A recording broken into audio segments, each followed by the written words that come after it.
Alrighty.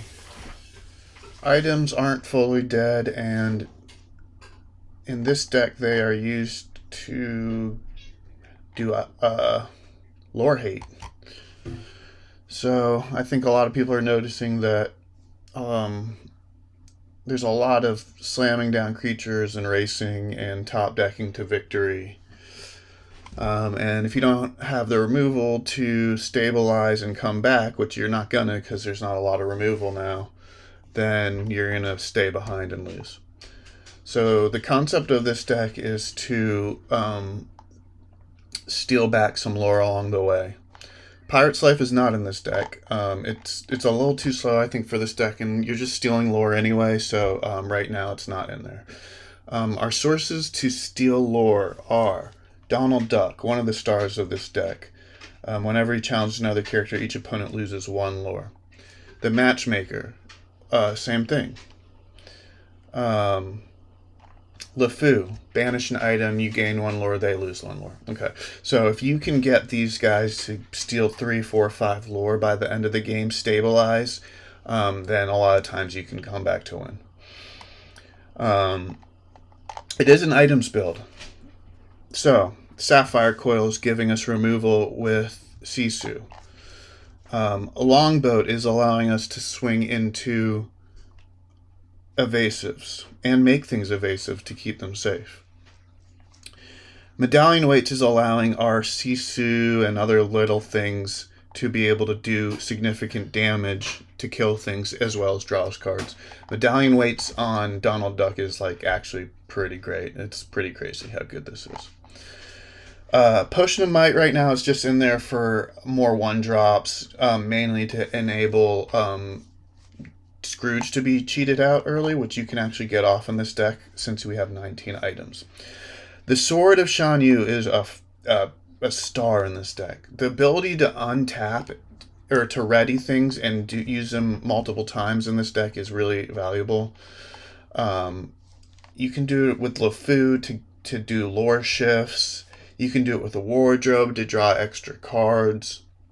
You can do it with Scrooge to clear more characters in one turn.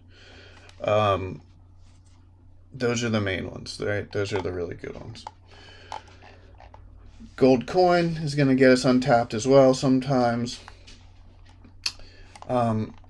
Gets items back for us when we throw them away with Wardrobe and LeFou and Belle, as long as is removal, and also Maui can recycle it, which is kind of interesting. We're at 2 Maui right now, just because Goofy's more important in this deck. The ability to have the rush when you drop him is important.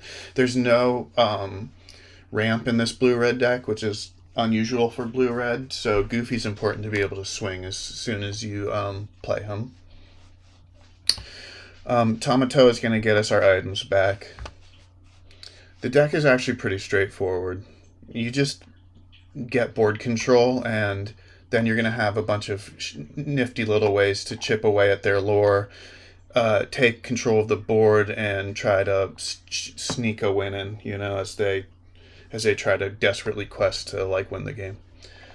I really don't have a lot. Oh, I think I talked about Longboat. I talked about all the items. So Belle, I'm a little not sold on Big Belle yet, but I'm still trying her out just to see how it goes. She's probably the first thing you could drop in this deck to try something else out.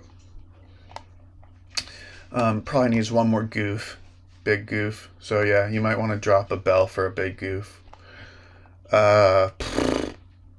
This deck's done pretty good against Amber Steel and other aggro decks, I'm not gonna lie. Yeah. It's tricky. The beginning of the game is where you gotta be tricky with this deck. You gotta decide your mulligan the correct way, whether you're going for the Scrooge or you're just going for a clean curve. A lot of the times you don't want to play LeFou at the beginning of the game as your 2-drop unless you absolutely have to. It's better to just slam him down a little bit later so that he can steal a few lore for you over a turn or two. Oh, another thing about LeFou is you can ready him with your coin and sword, and he's gaining you lore as he's stealing lore. So he's kind of like a built-in Pirate's Life later in the game. The the way you can untap them and use them twice. Give it a shot. I have another blue-red deck that's pretty good. Blue-red is not dead. There's still ways to play it, and it's a creative color combination. Like it's not as powerful, I think, in general in terms of being able to win quickly and efficiently, but it has all sorts of crazy sweet sequencing, and a lot of the times, if your sequencing and is good and you can fill your hand up with the wardrobe, which I use in my other blue-red deck as well. You can outplay or you can outplay your opponent just by kind of having options of things to do and not just slamming cards down over and over. All right, Items lives on. Lore haters, let's get it going. Let me know what you think.